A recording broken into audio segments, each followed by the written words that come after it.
कानी बहू। किशोरी लाल जी के बेटे राघव की शादी की बात जगह जगह चल रही थी, लेकिन किशोरी लाल जी को कोई लड़की पसंद ही नहीं आती थी। और उसकी एक ही वजह थी, किशोरी लाल जी का लालची होना।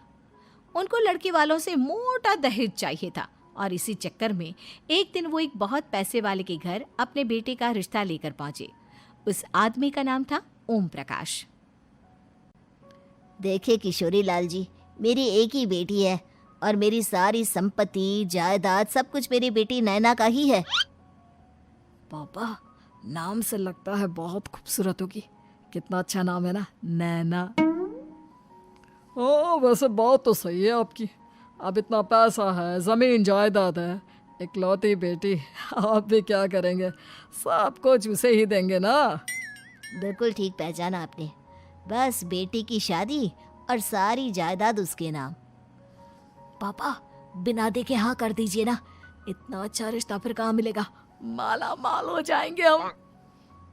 मैं अपनी बेटी को बुलाता हूँ। अरे नहीं नहीं नहीं नहीं, आपकी बेटी का नाम नैना है, सुनकर ही लगता है बहुत सुंदर होगी। रहने दीजिए अंकल, मैं तो आपकी बेटी के नाम से ही इतना खुश हो गया हूँ कि उसे बिना देखे शादी करने को तैयार हूँ। अब तो मैं उसका चेहरा सीधे शादी के बाद ही देखूंगा। और इस तरह राघव नैना का चेहरा नहीं देखता और उससे शादी कर लेता है। शादी के बाद अपनी सुहाग रात पर जब राघव नैना का घूंघट उठाकर देखता है तो नैना की आंखें बंद थी। कितनी खूबसूरत हो तुम नैना, जरा अपनी आंखें खोलकर मेरी तरफ देखो तो सही। नहीं, मुझे शर्म आती है। अरे, मैंने तुम्हें शादी से पहले भी नहीं देखा, और अब अगर तुम आंखें खोलकर मुझे देखोगी भी नहीं तो मुझे अच्छा कैसे लगेगा? इससे पहले कि नैना अपनी आंखें खोलकर राघव की तरफ देखती, अचानक से लाइट चली गई और राघव नैना को पूरी तरह से देख भी नहीं पाया। अगली सुबह नैना राघव के लिए नाश्ता बनाकर लेकर आई। अरे ये क्या, आधा पराठा सेका हुआ है और आधा बिल्कुल कच्चा। ये तुमने क्या किया नैना? बहू, तुमने क्या आधा पराठा तवे से नीचे लटका कर रखा था, जो आधा सेका है और आधा कच्चा? मुझे जितना दिखेगा उतना ही तो सीखूंगी ना पापा जी। जहाँ जहाँ मुझे नजर आ रहा था वहाँ मैंने सीख लिया, जहाँ जहाँ नहीं दिखा वहाँ कच्चा रह गया होगा। इसका क्या मतलब है? ये कैसा मजाक कर रही है तुम? अरे बहू, तुमने इतना लंबा घूंघट क्यों लगाया हुआ है? देखो, हमारे घर में बहुओं को बेटी की तरह रखा जाता है, और फिर तुम तो इतना सारा माल लेकर आई हो। देखो, ये घूंघट डालकर रखने की कोई ज़रूरत नहीं है। हाँ नैना, पापा जी ठीक कह रहे हैं, तुम तो आराम से रहो, अपना ही घर समझो। नैना अचानक से अपना घूंघट उठा लेती है। अरे ये क्या पापा, नैना की तो एक आंख फूटी हुई है। नाम से नैना, लेकिन ये तो कानी बहू निकली। मेरे साथ धोखा हुआ है, धोखा। बिना दिखाए अपनी कानी लड़की मेरे संग ब्याह दी। मुझे कानी बीवी नहीं चाहिए। मुझे अभी ओम प्रकाश जी से बात करनी पड़ेगी। आखिर उन्होंने मेरे साथ ऐसा किया क्यों? अरे, आप लोगों ने ही तो पापा से कहा था कि आप लोग शादी से पहले मुझे देखना नहीं चाहते। अब मेरे पापा पर क्यों इल्जाम लगा रहे हैं? अरे लेकिन उन्हें बताना तो चाहिए था ना कि तुम कानी हो, एक आंख से तुम्हें दिखाई नहीं देता। किशोरी लाल और राघव नाराज होकर ओम प्रकाश को अपने घर बुलाते हैं। पापा जी, ये आपने क्या किया? शादी से पहले बताया क्यों नहीं कि नैना की आंखों में परेशानी है? अरे, आप ही ने तो लड़की देखने से मना कर दिया था। अरे लेकिन आप बता तो सकते थे। आपको तो हमारी बेटी की प्रॉपर्टी चाहिए थी, वो भी पूरी की पूरी। अब क्या हुआ अगर उसे आधा दिखाई देता है? प्रॉपर्टी तो आपको पूरी मिल गई ना। अरे ये क्या बात हुई? मेरी शादी प्रॉपर्टी से नहीं, आपकी बेटी से हुई है। अब ये तो पहले सोचना चाहिए था, तब तो मेरी प्रॉपर्टी देखकर तुम्हारी जुबान लप लपा रही थी। लेकिन मैं कानी लड़की को अपनी बीवी बनाकर नहीं रख सकता। पापा, कुछ करिए ना आप। हाँ, करता हूँ। देखिए ओम प्रकाश जी, आप हमारे साथ ऐसा नहीं कर सकते।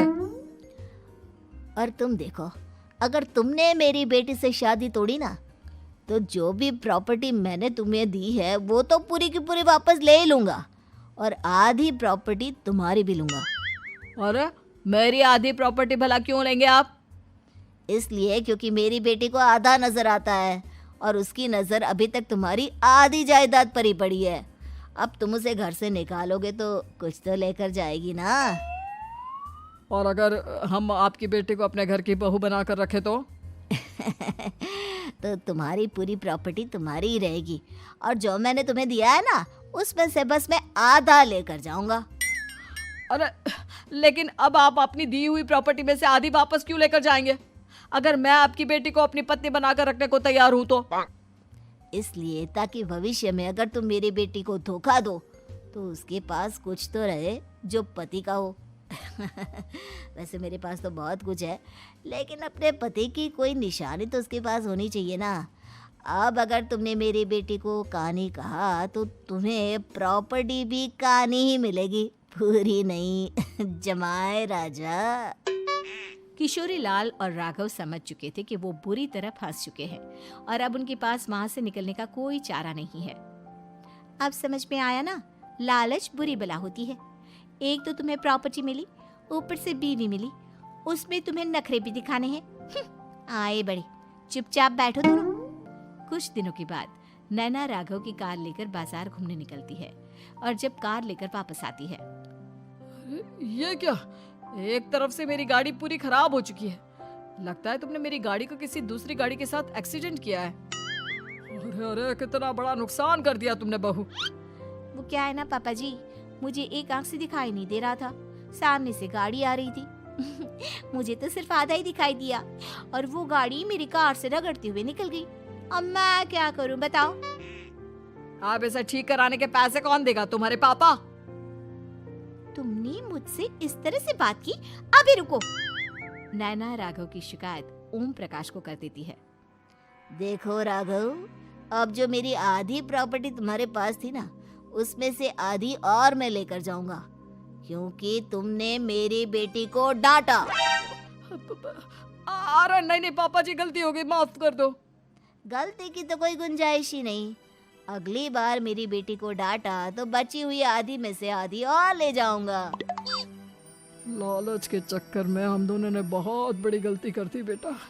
एक तो तुम्हें कानी बहू मिली और ऊपर से जो माल मिला वो भी काना। इस तरह राघव की हर एक गलती पर ओम प्रकाश उसकी प्रॉपर्टी का आधा आधा हिस्सा लेकर अपना सारा माल वापस ले गया और राघव को कानी बीवी से काम चलाना पड़ा।